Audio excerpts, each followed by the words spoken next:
Going to. Judiciary is now exec is in session. Motion that we go into executive session. Second. All in favor? Aye. Aye. Okay, so we're gonna start with, before the others arrive, do cannabis, which is SB 264. Move out to pass? Okay, won't even talk about it. Sounds good. Do I have a second? Second. Any discussion other than me? I'll just say for notes, it dealt with the physician's assistant equaling the provider, made restrictions a little tougher, and wanted to put down any ways of doing unethical behavior was the third part, like giving someone money for going to their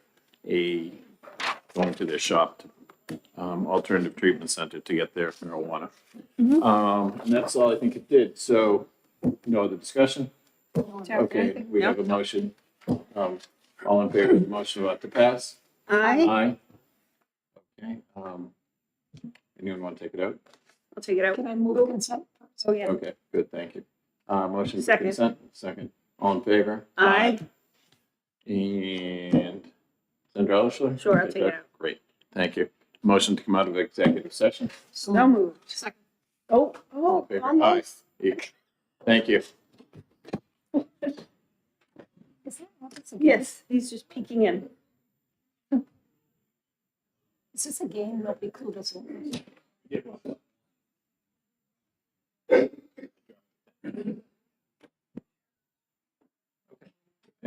I just did one. Which one was that? The little one, just the canvas one. Oh. Is that it? Yep.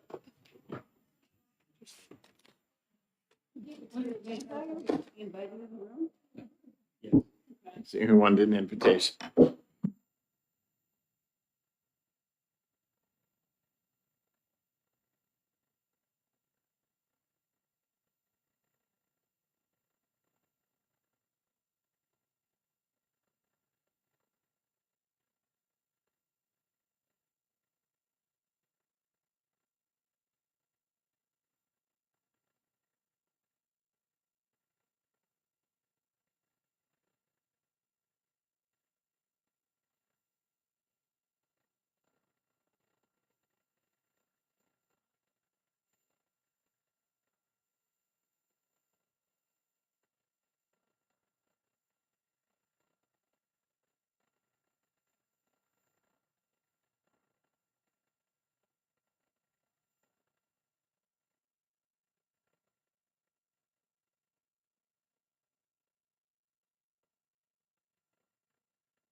We're going to wait another 15 minutes. We're waiting for a couple members of the committee.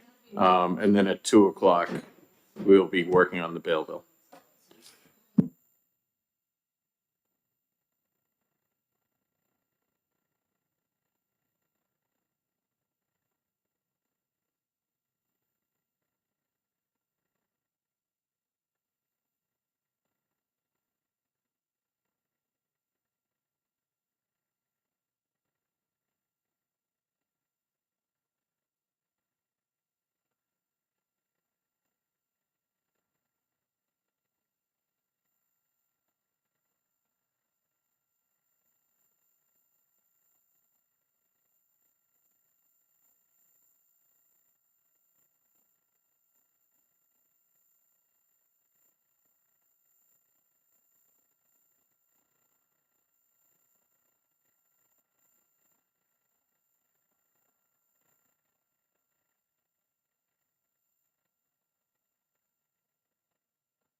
My apologies. We're going to recess judiciary's exec session.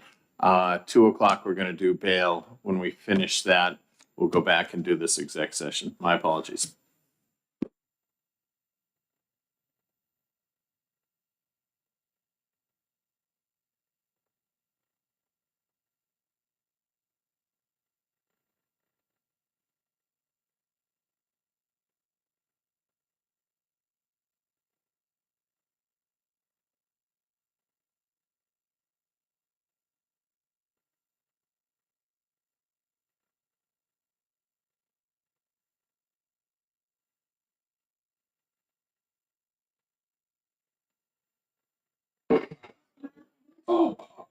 We would exec if possible at 1:45.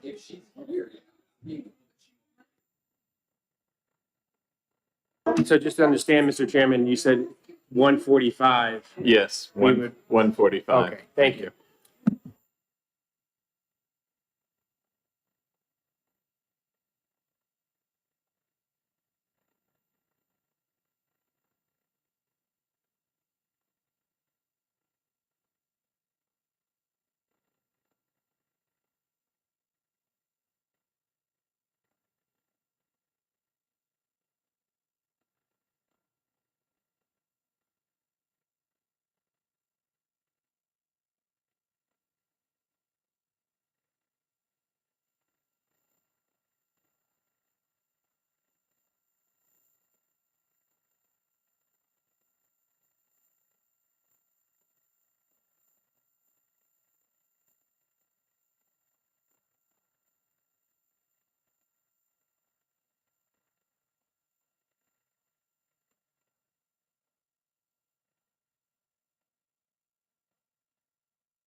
You guys ready? Motion that we come out of recess and move into executive session. Right, thank you. Second. All in favor? Aye. Okay, we're gonna talk about a little bit on, bring forth 265. Make a motion of ITL. Well, was making the motion, but I'll second your motion, Senator, thank you. I'll talk very briefly. The existing law strikes an appropriate balance, I believe, between municipal authority and the protection of religious land use rights. Repealing the RSA may expose religious institutions to potential discriminatory zoning practices by local governments, thereby undermining protections for religious land use and potentially infringing upon religious freedoms. And I second I it. said ITL. He ITL'd it. Oh. Yes. Yeah, I told you that. It's, Sorry about that. so go ahead, Senator. So the reasons I stated before, that land use and zoning is about the use of land, and any dimensional requirements are one thing. Uses, when it comes to the zoning world, are limited to lights, parking, noise, hours of operation. And this goes far beyond that, and in my opinion, goes outside of the lane of what zoning and planning should cover into particular uses. So am I summarizing you correctly and saying you're going back to the legal thought of content-based restrictions always fail? Right? You with me? So this is subject matter. Yep. So a church use as opposed to a, Yep. a children's gymnasium or whatever. Okay. Other thoughts, senators? I will say that the hope of this legislation was to avoid litigation in the first place. So whether someone has a constitutional right, I remember my constitutional law professor said, you still have to raise the issue. And if you don't raise the issue, nothing's ever done about it. But it can still happen. It's expensive, and for here to make some churches have very unique features, make it fit the character of the neighborhood. A church is not normally going to always look like a house. Per se. Some of them do, but I'm just saying they can sometimes have their own appeal. So that was my understanding of what was the intent of this law in the first place. It's also a new law. I have not heard any concerns with it that it's, I would say, warrant repealing it. So I would hope we would inexpedient to legislate this, but it sounds like we may be at a loss, so we want to withdraw the motion unless I persuaded my colleague. So, may I? The testimony, I'm going to just go back to those that appeared before this. They thought they were discriminated against, denied property tax exemptions. There was some controversy over having a tent during COVID. I don't think that any of those things should be viewed in a religious context, is what I'm saying. Tents are tents. Gatherings are gatherings. It shouldn't matter what the discussion or the topic is at those gatherings. And I think land and zoning uses should be about dimensions and noise and light and hours and parking requirements and all of that. I'm not sure why we're tiptoeing into whether that building is a religious use or otherwise. Well, if I may, Mr. Chairman, so when it comes to like some of these laws that have restrictions on speech, First Amendment rights, there's like a general applicability law, right? Meaning you have to have a certain amount of exits, all right? Correct. That's not discriminatory, because it applies to everyone. And in RSA 674:76, it does say you can still have the height restrictions, it says yard sizes, lot area, setbacks. All that is still, they're not saying you can't have a setback requirement. Open space and building coverage requirements can still be, you can still have restrictions or zoning that apply to those. What this is saying, what was happening though, is the church is they were being denied, a reasonable use because it doesn't fit the character of the neighborhood, for example. All right, and that's getting into content based, and this kind of sets a clear guideline, I thought, of what can and can't be regulated. So I think some of the concerns you raised is what the law, this would repeal that law if this bill is passed. But I agree. I mean, the setback requirement is there for a certain reason. They can be overcrowding concerns. They don't. If there's a fire, they don't want every building catching on fire. There's other that can devalue your property. That's part of the regular ZBA criteria. But so you can have those restrictions, but it can't be.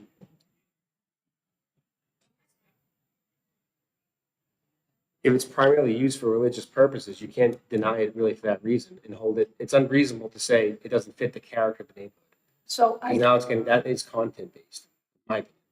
So I think if a zoning board came back and said, we are denying that building permit because it's a religious use, then in fact, your argument is absolutely true. That's discriminatory. But for a town to have to reconsider what they've done as a zoning ordinance because it's a religious use is the part that I disagree with. Because right now, the only time the zoning and the planning board don't get to dictate what's there is if it's the government, the state of New Hampshire, is putting something on that piece of land. They come for informational purposes only. So if it's not religious use, I mean, maybe 5 years from now, we come up with another category and say, in our town, this is a really, really important thing. Maybe it's not religion, maybe it's something about the arts, and we need to have a 40-foot screen with lights that are on at certain amount of times. And because it's for the arts, or some other protected category, whatever it is. But that's where I break with this statute right here is it's the purpose, it's subjective. It's the purpose that's going to happen on that property, which I don't think planning boards and zoning boards should have any say about. They should stay in their lane and do restrictions about buildings and the effect that it might have on the neighbors, which are the lighting, the hours, the noise, smells, whatever it might be. You also to open the appeal. Well, I don't think we have a consensus. I think it's.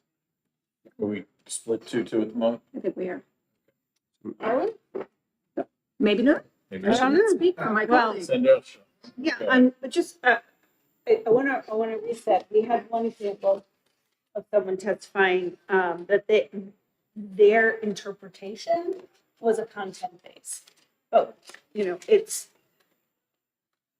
this is relative to religious use of land and structure. Now, no one is disagreeing that the predominant religious uses in the state of New Hampshire are for churches. But this does not exclusively talk about churches. It is for any kind of religious use, which, as we did hear in testimony, is undefined. And so it then, without this statute, state and federal regulations then apply. So I just want to make sure that while we're having this conversation, it is about any religious use, which is undefined, and it then takes, when you want to start using land and saying that, I'm going to be able to do this, do whatever I want, regardless of drainage, erosion, wetland setbacks, that's problematic. So right now we have 51% usage, but we don't have that defined. And what does that mean?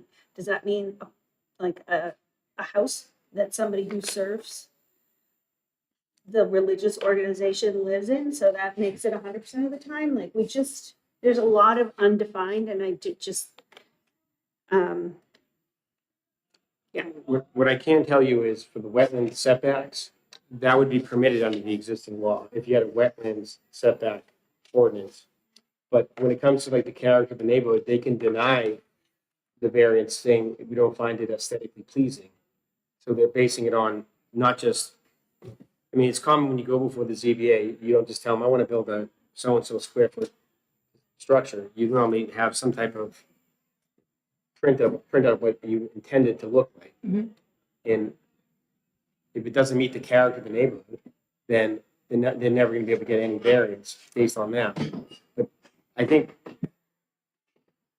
this was put there to avoid the litigation. I mean, I think we agree on it's wrong to deny it for that reason, but having to go through the litigation process, first of all, you got to file for reconsideration, then if that doesn't get allowed, then you go to the appeals or to the Superior Court. Yep. And that takes time. So there's a lot of resources both ways. And I can only speak from my experience in front of zoning boards, which has not always been the most pleasant, but it's some of the things I've seen there, some of the criterias are to be a little arbitrary. So, but right now, I mean, right now, such land or structures may be subject to objective and definite regulations concerning height of structures, yard sizes, lot area, setbacks, open space, and building coverage requirements, as long as said requirements are applicable regardless of the religious or non-religious nature of the use of this property. So you repeal this and then all bets are off again. Now you're inviting more legislation, more lawsuits. Like this sets some very specific parameters. Like, doesn't matter what religion, you can't throw up necessarily a 75-foot lit wall that you project on in a residential neighborhood because you claim that the usage is more than 51% for religious purposes, that the town should have a little bit of a say in that. Respectfully, it's actually the opposite. This is saying the existing law says you can Yes, have a height restriction. So why would we want to repeal that? Because I personally, I think because that's already in zoning ordinances. We don't have to have a separate law that says religious use of structures. And my point all along is they need to abide by whatever the zoning is in that case. And Senator Abbas, to your point, I don't think that a zoning board can deny something because it doesn't fit in the character of the neighborhood. And I think that actually is actionable if they do that. Yes, you have but that's my whole point. There's the resources that go into that, both on the municipality. This is to avoid that. But I don't think we're going to agree. So Yeah. maybe I'll withdraw my We're motion. gonna come back to this. Want to re-refer? Of ITO. Well, no, we're Okay. just gonna withdraw. I'll withdraw that, and we'll Come back. what time? It's time for motion. You second that? All right. Motion to come out of executive session. So moved. All in favor, coming Aye. out of exec? Aye. All right. I think we're gonna overrun. Okay. We're just gonna wait 2 more minutes. I'm gonna get a folder on my desk. You got 2 minutes? Yep, 2 minutes. What's up, Rhodes?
Senate Judiciary is now in session. Senator Darrell Albus will lead us in the pledge.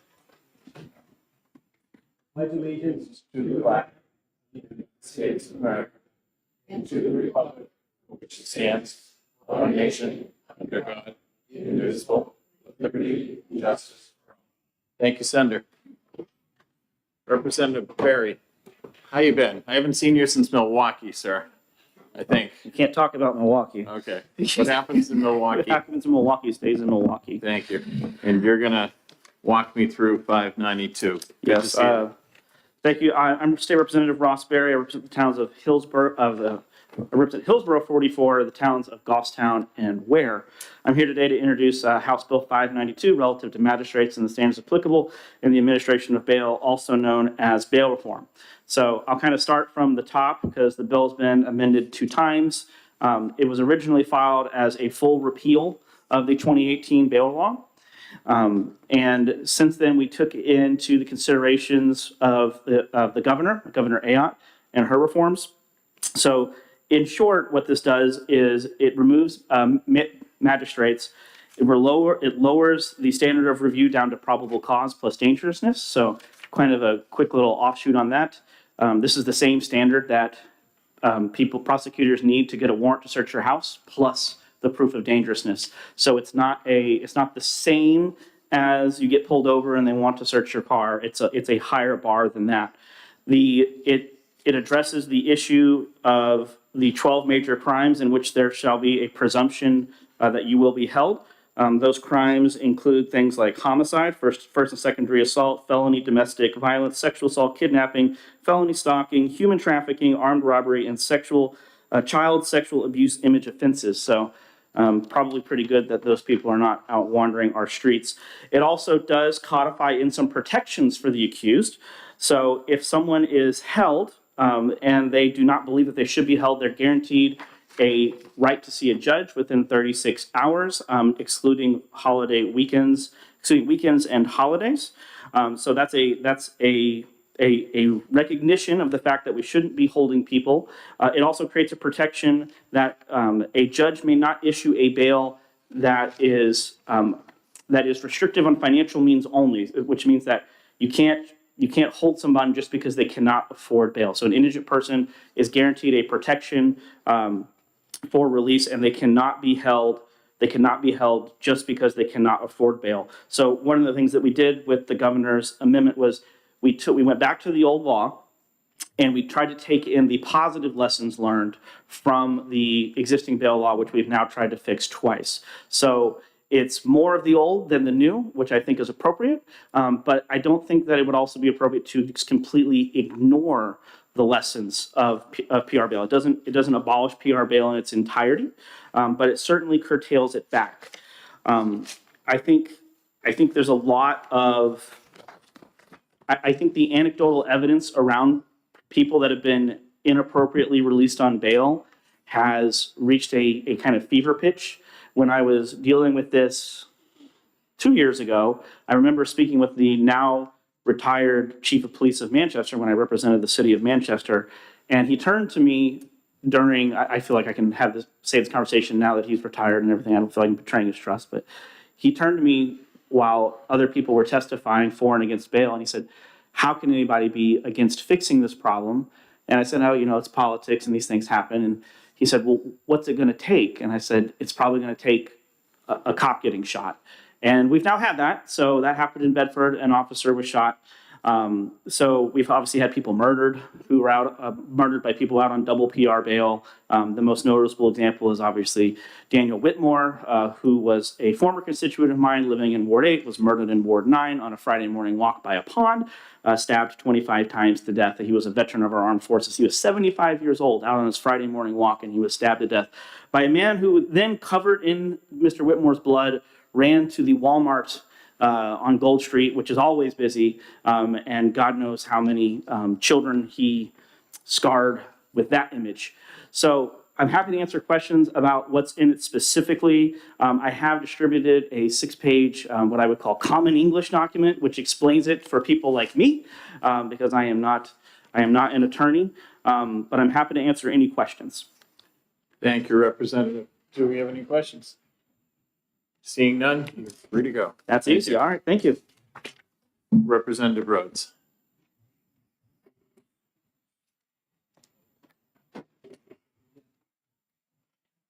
Good afternoon. Good afternoon, Mr. Chairman, Senators. For the record, my name is Representative Jennifer Rhodes. I represent the towns of Winchester, Richmond, Swansea, Troy, and Fitzwilliam. I serve as the Vice Chairwoman of the Criminal Justice Public Safety Committee. I'm here today for a couple reasons, obviously to talk about HB 592. And I think that it would not be doing any justice to anybody on the committee, especially last term, if I did not talk about how hard we worked to fix some of the concerns that were brought to us about the 2018, bail reform. And, I jokingly called it the bail reform. And there were some great things that we did. And one of them is we made sure that bail commissioners are going to be paid. That is huge. And, those things are not going to change. We also gave an increase to the bail commissioners to make sure that their time is compensated fairly. There's a training for the bail commissioners.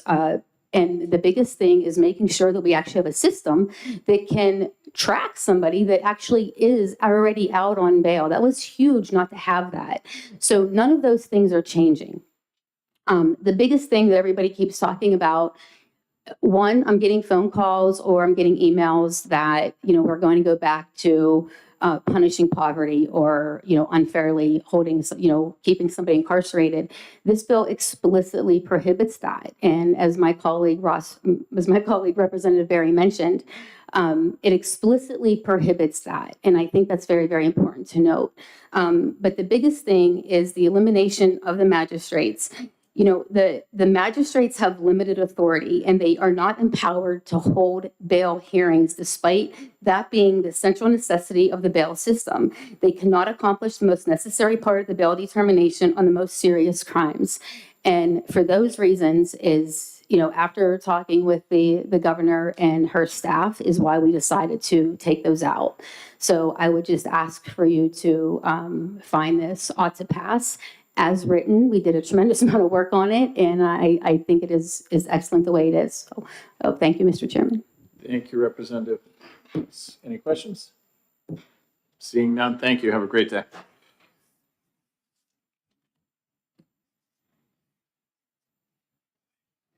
No, Rep. John Morton.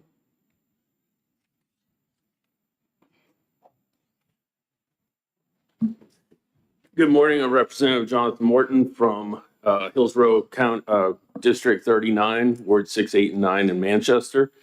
And, both working and living in Manchester for a while, something struck me when I first came in this room. The last 5 words when we all stood up and pledged allegiance to the flag: liberty and justice for all. The way this bill is written, it provides that. What we had before was liberty for criminals. What we have now is more liberty for criminals. What this is something that it doesn't disproportionately affect people the way that there's been stories going out there. And this was very well thought out, like Representative Barry said. So it provides liberty. It provides the ability for, a 75-year-old man to walk in peace and knowing that a known criminal who had threatened to stab other people was out on the street. That's why he died. It wasn't a first-time offense that that person committed. Just like the stabbing that was on Elm Street just a couple weeks ago. And just in the last few years, all the shootings and stabbings, and just in Manchester alone, this bill can save a lot of lives. And it's not something that's disproportionately affecting anyone based on their income levels. Thank you very much for your testimony. No questions. Have a great day. Pat Sullivan. Afternoon, Pat. How you doing?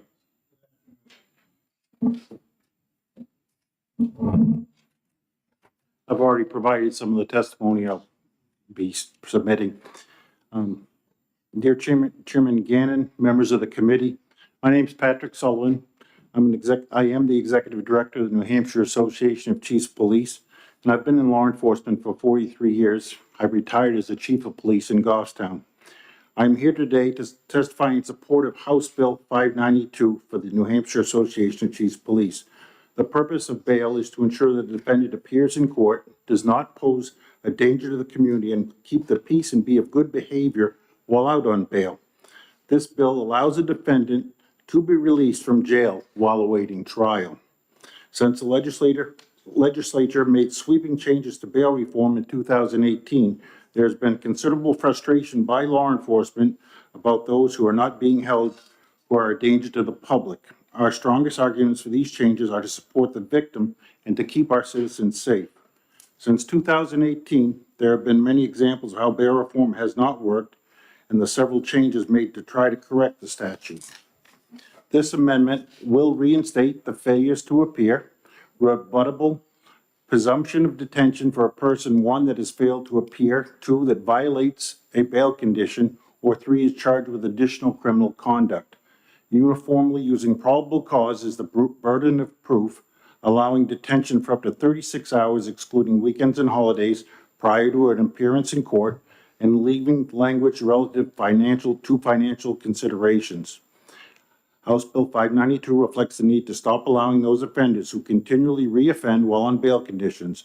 They are violating the agreement between them and the state not to reoffend while awaiting adjudication of their underlying charges. The record is replete with virtually every county in the state of persons who have habitually reoffended while on release, only to be released and reoffend over and over again. This bill is necessary to address the extreme victimization created by these reoffenders while on release. The bill reflects the need to prevent persons who reoffend not once but twice after their initial offense, clearly establishing a pattern of behavior that indicates the person is not positively influenced by the criminal justice system, who flaunt bail conditions and continue to reoffend, creating more and more victims along the way, in addition to wasting additional resources of law enforcement. 2 weeks ago, we polled the members of our association concerning this very bill. We did not have a single member of our association, 200 members strong, that opposed this bill. In closing, New Hampshire Association of Chiefs of Police asks you to find that this bill ought to pass for public safety and the victims and for the hardworking citizens of New Hampshire. I've also included a list of people of chiefs that have come out in active support of this bill, by asking to have their name signed to it. Thank you, Chief. Do you have a question? No questions. Thank you very much. Thank you. Jason Henry and Brian King, I think you guys are going to testify together.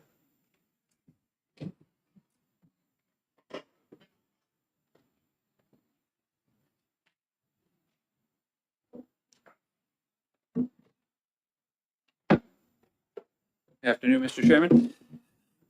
Good afternoon. Good afternoon. My name is Jason Henry. I'm Superintendent of Rockingham County Jail. Just here to bring just two concerns on the bill. Bring to section, page 5 is two things that are in there that talk about for being a whole preventive detention. That is suicide and acute depression.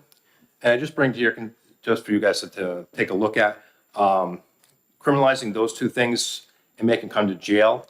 Some we're concerned with because it's, again, it's a jail's concrete and steel. We're not really designed to deal with acute stress and suicide. I mean, we can deal with suicide, but having those as preventative detentions separately just concerns us as we look at this and holding them inside of a jail. I wanted to bring it to your attention. And along with that, there was some training that Superintendent King likes to talk about to Superintendent King, Carroll County House of Corrections. I don't know if you are aware, but Chief Justice McDonald spearheaded the SIMS training in all 10 counties. It was a day and a half in which all stakeholders within the counties were talking about how to get mental health out of the jails. In other words, people that come in with mental health issues trying to find a go-between before they're housed with us long-term. Again, Superintendent Henry, with the language that's currently in there is concerning to us. Also the fact that my jail, among others, don't have 24-hour nursing care, or do they have 24-hour mental health care? Currently, we only have 3 days a week for mental health, and then we only carry nursing from 6 a.m. to 10 p.m. So as a reason for preventive detention for suicidal or acute depression, I think that's a concern for ours on many reasons.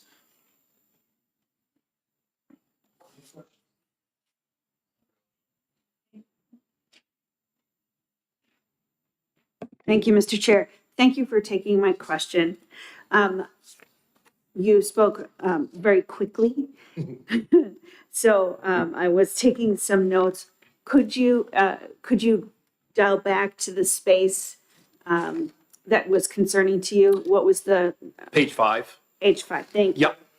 And I think it's line 14 and 15 with the acute depression and suicidal under reasons, see. Right. reasons to consider dangerousness. so, so did I hear you correctly that your concern is actually beginning on line 11? The court may consider, but shall not be limited to considering any of the following conduct as evidence of posing a danger: threats of suicide and acute depression. Those are the two that are drawing red flags for you? Yes, ma'am. Correct. Okay, may I follow up? Yes. So, help me get to where you are, because the way I'm reading it is that those things can be taken into account holistically, but can't be the sole reason to hold someone back. So, yeah, bring me along, bring me to where you are. I'd agree. The way it reads, it says that it's a totality looking at everything, but the human factor inside some of this, and we deal with this all the time, we'll take the words literally, and we've run into that, just like as we'll take bail commissioners and magistrates. Depending on the person you have in charge, depending how long they're going to stay or not. 2 weeks ago, we had an individual who assaulted somebody badly and had to be med flighted out. And then they were brought in front of the magistrate for Rockingham County, and the magistrate said, doesn't think that person is a danger and let them go, even though the prosecutor said this person should not be in society. So the human factor inside of this, depending on how people interpret it and who's sitting in there from looking at that, if they say, well, we need a team, whoever is going to do this, I'd say the king is who's determining that it's a suicidal or acute, acute depression. Actually, acute depression, who is determining that? So that's very subjective and makes us a little concerned, because at the end of the day, I'm probably acute depression by the end of the day, so with my job, that makes us concerned. Yes, thank you. Thank you. Thank you for clarifying that. So the concern is that appropriate mental health evaluations aren't mandated as part of evaluating threats of suicide, acute depression, and the veracity of those threats, or the clinical diagnosis of that depression. And so I think I'm drawn to the last page where in the fiscal note, it says the New Hampshire Association of Counties suggests that while most aspects of the bill will not lead to increased expenditures on county correctional facilities, they have concerns regarding the provision for releasing individuals charged.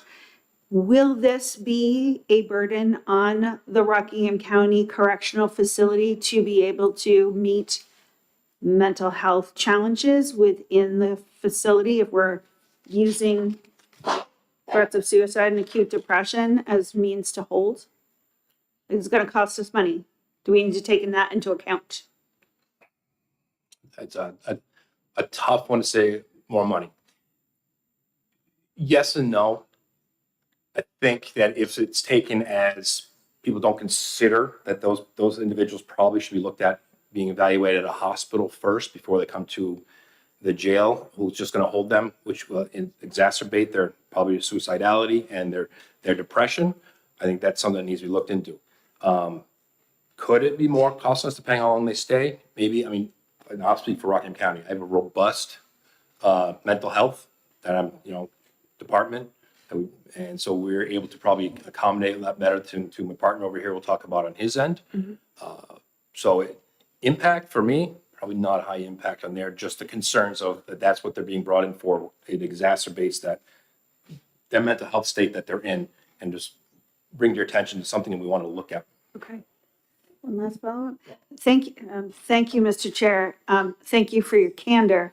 So I think what I'm hearing you say is that each county, since we all do our own county budgets, right, and decide where those resources are going to go at the county level, what one county enjoys as resources in Rockingham County, that same level of resource availability is not necessarily met at Carroll County, right?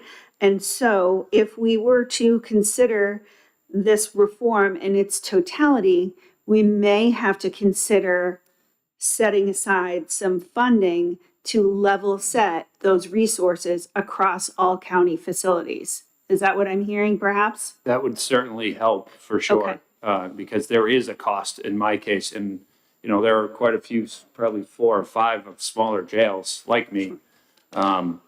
So if someone has a mental health issue on a weekend, I don't have coverage. So that means I have to send them to the hospital. And I'm sure that chiefs of police in the back of the room can share my burden when it comes to how that ties up resources, money, and time of my officers and possibly their officers, depending on how contracts work out with their sheriff's departments. So it's absolutely a concern for budgetary in the smaller jails. Okay, last one, Senator Gannon. Thank you very much for taking that step further. So the resource drain is that what I'm hearing is that you don't have the resources available at your facility. So you would send somebody out if the criteria listed on page 5, lines 14 and 15 were used, the probability that someone experiencing that will need to be sent out to Huggins, I assume, because that's closest. And because we're talking about bail, now we need to enlist municipal law enforcement resources, right? So there's the cost. It's either going to cost you and your facility, it's going to cost Wolfboro, right? Potentially. To cover that. In my county, it would be my officers, and unless we were short-staffed, then we would try to get the sheriff or I see. Wolfboro to help. So someone's got to cover someone being at the hospital with that person who's being detained. So Correct. there's money involved. Absolutely. That's all I'm trying to get to. Yes. Is like, 100%. it's going to cost us somewhere. Where does the money go? Like, how much do we need to help you do your jobs? How much do we need to make this happen? Thank Correct. you. Thank you, Mr. Chairman, and thank you for taking my question. What do you do right now if you have someone that's in custody that is expressing suicidal thoughts? How's it dealt with? Well, I can answer from my side. So if it all depends, at the moment we have a third-party medical provider that we contract with. So there are certain levels of checks that have to be done every so often, 15 minutes, constant watch, 15 minutes, 30 minutes. So it's initially started by either my medical staff or my officers. And that all depends on when this happens. If I have a mental health person available Monday, Wednesday, or Fridays, typically when my people are there, it can be addressed right away. If it's on a weekend or a holiday or a time when my mental health providers are off, then they go to the hospital. It may be different in Rockingham. It sounds like they have a bigger coverage, but for me, if it started here, we own it, so to speak. So we have to make sure, because they're our inmate and we're ultimately responsible for their care. So we just need to make sure that the care is given. Now, whether that be at Huggins Hospital or within my building, all depends on the time and circumstances. I'll say it doesn't impact as much, again, if we have more staffing, but weekends and holidays, we have to do something. So it really depends on if we have a lot of people that are suicidal or with this acute depression coming in, and we have to evaluate them. We do a lot of prayer and complaints to send these people to the hospital because they have not been evaluated. And so do a parent complaint, get that certified, to probably bring them to the hospital so they can be evaluated, see what their mental health status is at, which then again, the sheriff's department get involved in transporting back and forth. So more of these come in, there's more of that paperwork that we might end up doing, rather if they were somehow make sure that they were stabilized or they're taken into account, their mental health is somehow checked before they kind of come in with us. And I know it's a burden on the hospitals and those kinds of things. That's why we're just bringing it as something to look at. We will deal with it if we have to, and we always do. It's just that it could rise to more people, these kinds of what I call mental health issues, that we may have to do more paperwork or bring them to the hospital, or us or the local PD or sheriff's department. And just a follow-up, and thank you, Mr. Chairman. So right now, I think you have adequate resources to deal with people who are in your custody who are expressing suicidal thoughts at the moment, but it's really your concern is if you have an increased number. So adequate, yes. I mean, we struggle, but yes, if it goes up further, it could be cumbersome, yes. Thank you. Go ahead. Thank you, Mr. Chair. Thank you for taking my question. When you bring somebody to, you're not going to Huggins Hospital, whatever your closest hospital is, does an officer have to stay there at the hospital with him with a car? So what happens back to the jail when one officer is assigned to one detainee? And more robust staff. With the gentleman over here has So I only have, especially at night, I only have 5 people. And if one person calls out or 2 people call out, now I have to also send a resource to the hospital for, I mean, it's a minimum of 4 hours. Sometimes it's days, depending on the situation. So it's burdensome majorly on my staffing in my building for sure, because it puts my whole building at risk when I have to send somebody out. Thank you. Thank you, Mr. Chair.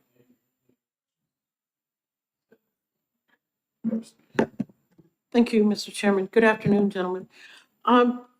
I've sat here and I've listened to this discussion, and the thing that I'm finding a little difficulty with is the fact that you already deal with this now, and you account for this within your budgets.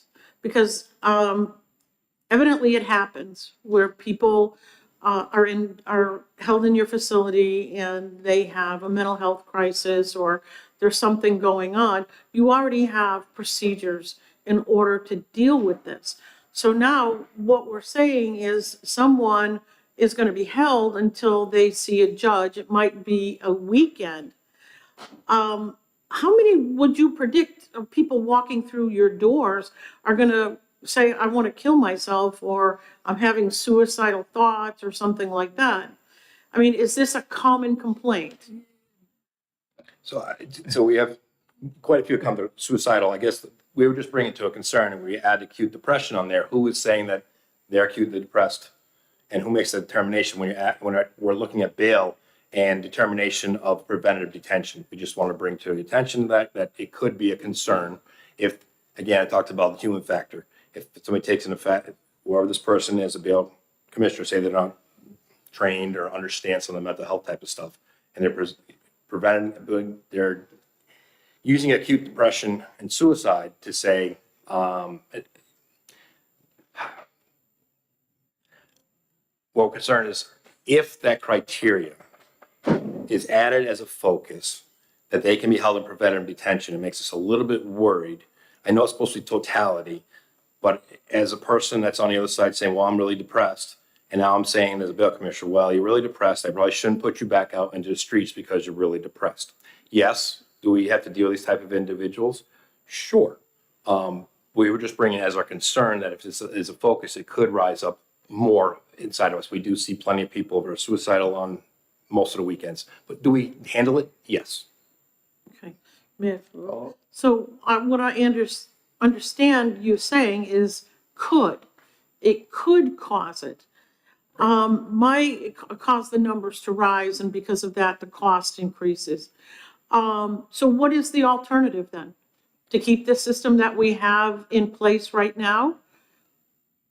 No, I don't think it's for advocating for that either. Just saying is taking a look at this as when we are bail commissioners who are also being trained, this is one piece to take a look at. And then we want to ensure that maybe that's not being held as just the one piece that they're looking at. So make sure it is in totality. And as trying to keep, the jails over the years have become de facto mental health, as we know. And this is just another level that could potentially put more people in there dealing with mental health crisis. And that's fine, that's what we do, but we may have to go out in the community more to the hospitals and deal with mental health crisis, even on a, we just think that could be more.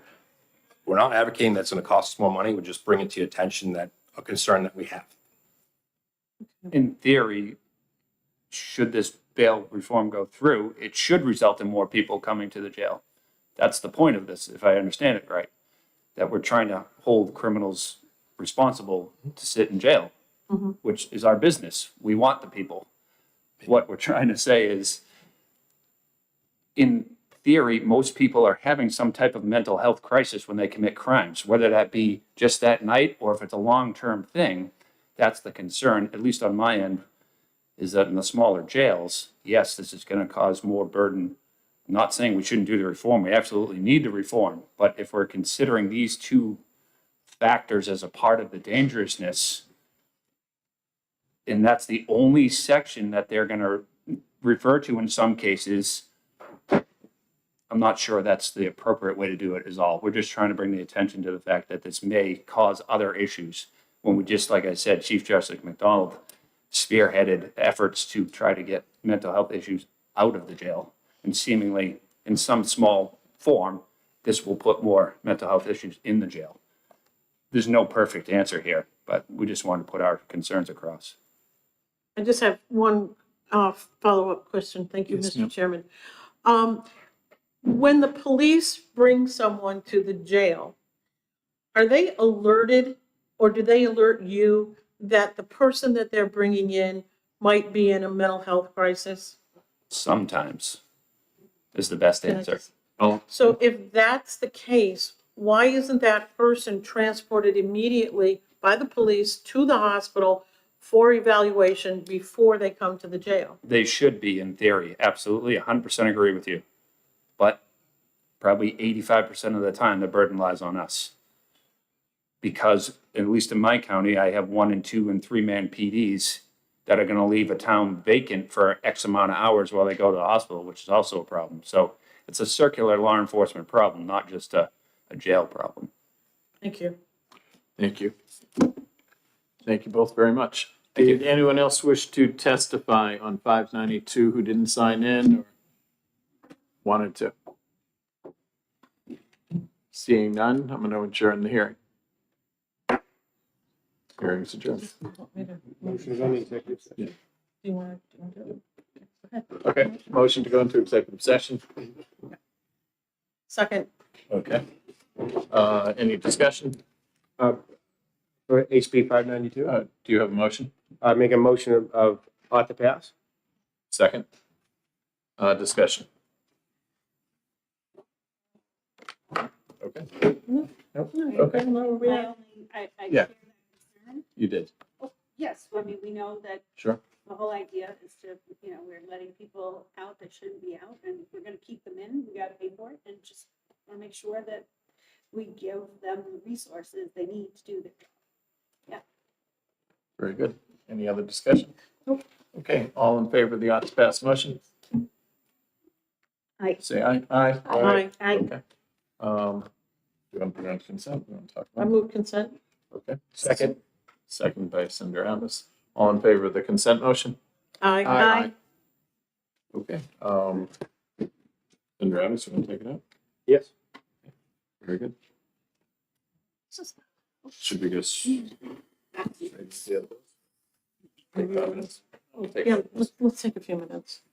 We're going to take a 5-minute recess before we continue our executive session. Thank you.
Okay, Pete.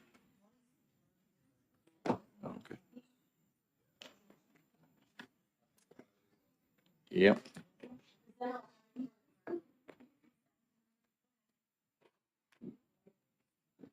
Okay, make a motion to come out of recess. Do I have a second? Second. All in favor of coming out of recess? Aye. We're gonna start off, just because we already started with it, 265. I'm making a motion for an ITL, Second. and we discussed a lot, but any further discussion is always welcome if it's brief.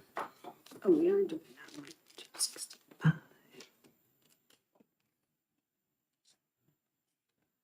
Is there any further discussion, or? I think I discussed everything. Yeah. Okay, on the ITL motion, all in favor? Aye. Opposed? Nay. Tara? No. Okay, thank you. 3-2. Linda Ravis? I'll take it out. Thank you.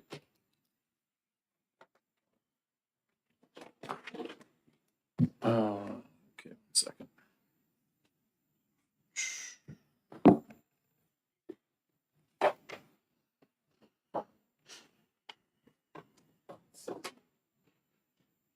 Okay, I'm making a motion. We're going to go to 38 FN, SB 38 FN. I make a motion to pass. Second. Okay, I'll start discussion. We believe the state has a compelling interest to separate men from women. We want to protect privacy rights, physical safety rights. I looked at my young daughter on a playing field against a 6'2" person. And it was clear that this was wrong. Athletic fields, locker rooms. We heard testimony over the last few years from our wardens at jails that they have an interest in separating men from women.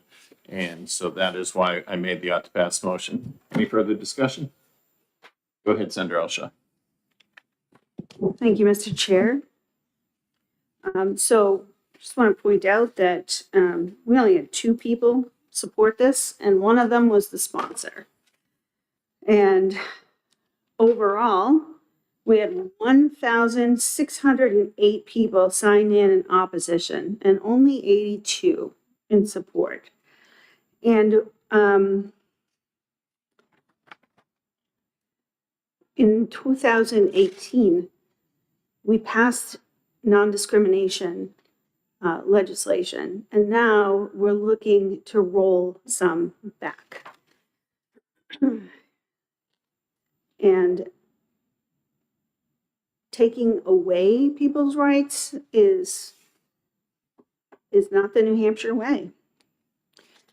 And saying that there's special circumstances when you can lawfully discriminate is 100% not the New Hampshire way. Thank you, Senator. Anyone else further? Okay, on the motion of ought to pass on SB 38, all in favor? Aye. Opposed? No. No. So 3-2, I will take this up.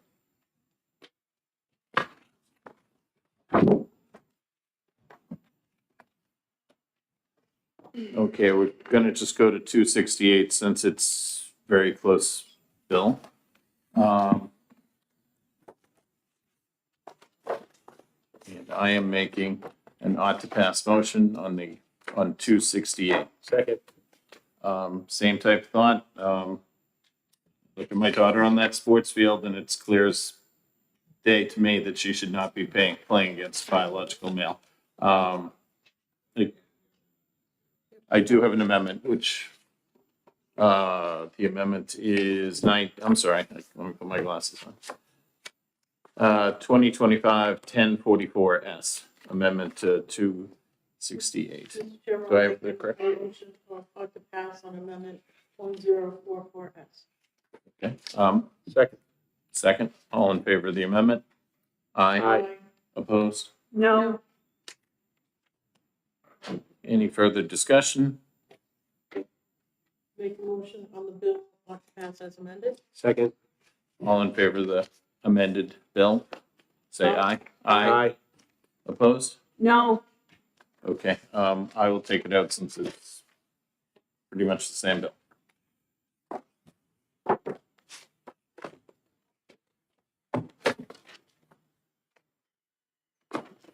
Okay.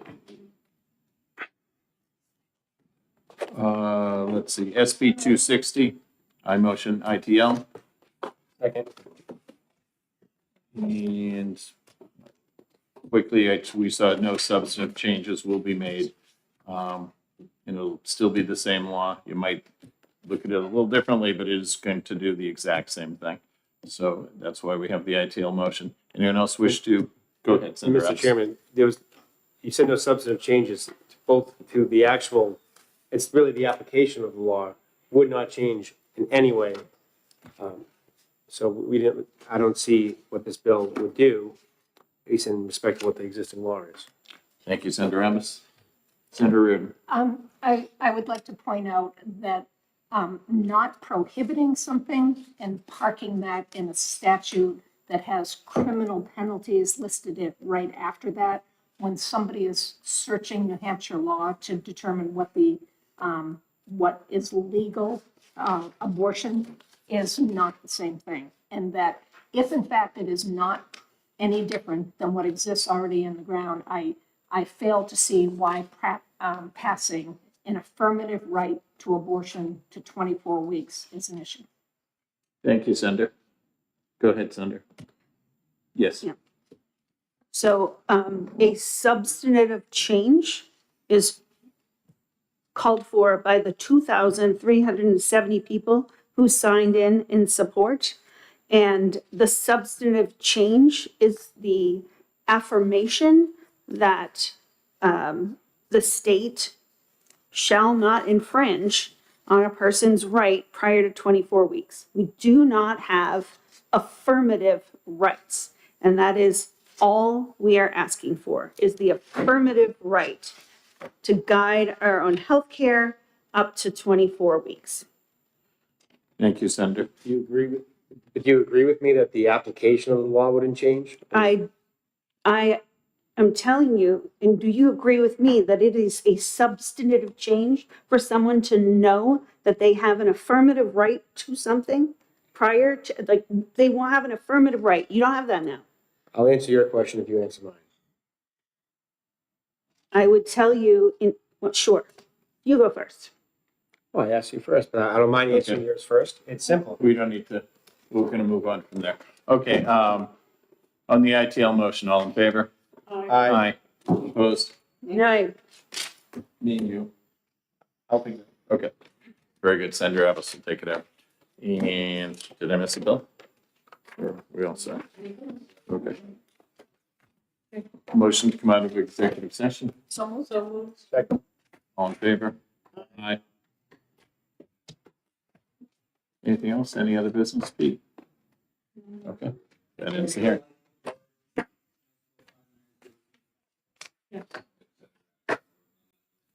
Okay. And I'd like to say congratulations